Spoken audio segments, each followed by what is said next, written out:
21 kabanata.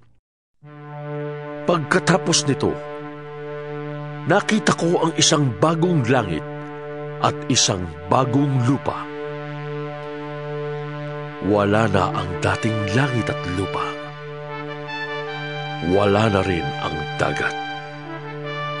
At nakita ko ang banal na lungsod, ang bagong Jerusalem, na bumababa mula sa langit, buhat sa Diyos, gaya ng isang babaeng ikakasal. Narinig ko ang isang malakas na tinig mula sa trono.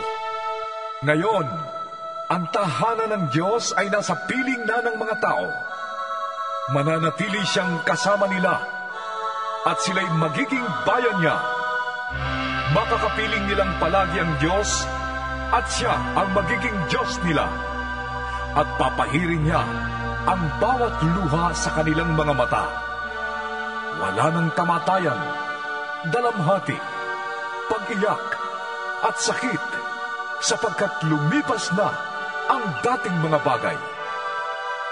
Pagkatapos ay sinabi ng nakaupo sa trono, "Ngayoy binabago ko na ang lahat ng bagay."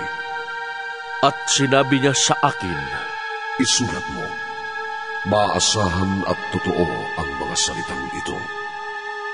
Sinabi pa rin niya sa akin, "Naganap na!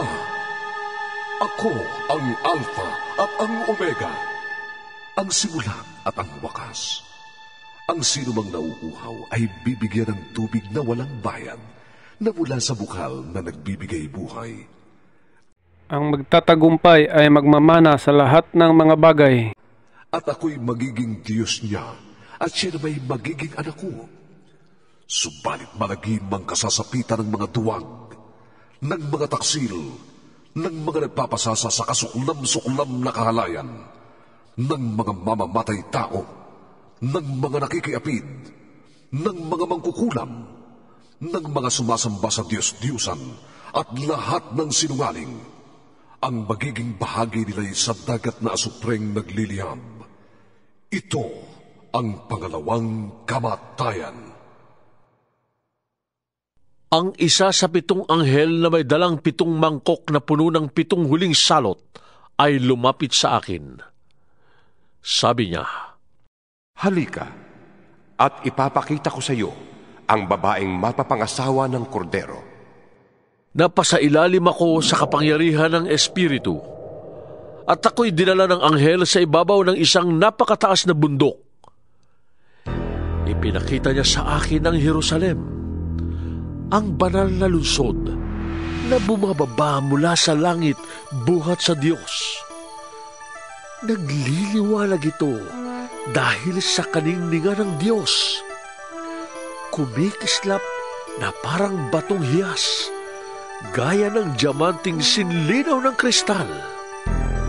Ang pader nito'y makapal, mataas, at may 12 pinto. At sa bawat pinto ay may bantay na anghel. Nakasulat sa mga pinto ang pangalan ng 12 lahi ng Israel. May 3 pinto ang bawat panig. 3 sa silangan, 3 sa timog, 3 sa hilaga, at 3 sa kanluran. Ang pader ng lungsod ay may 12 pundasyon, at nakasulat dito ang pangalan ng 12 apostol ng Kordero. Ang anghel na nagsalita sa akin ay may hawak na gintong panukat upang sukatin ang lungsod, ang mga pinto at ang pader nito. Parisukat ang ayos ng lungsod. Kung ano ang haba, ay siya ring luwang. Sinukat ng anghel ang lungsod, at ang lumabas na sukat ng lungsod ay 2,400 kilometro ang haba at ang luwang, gayon din ang taas.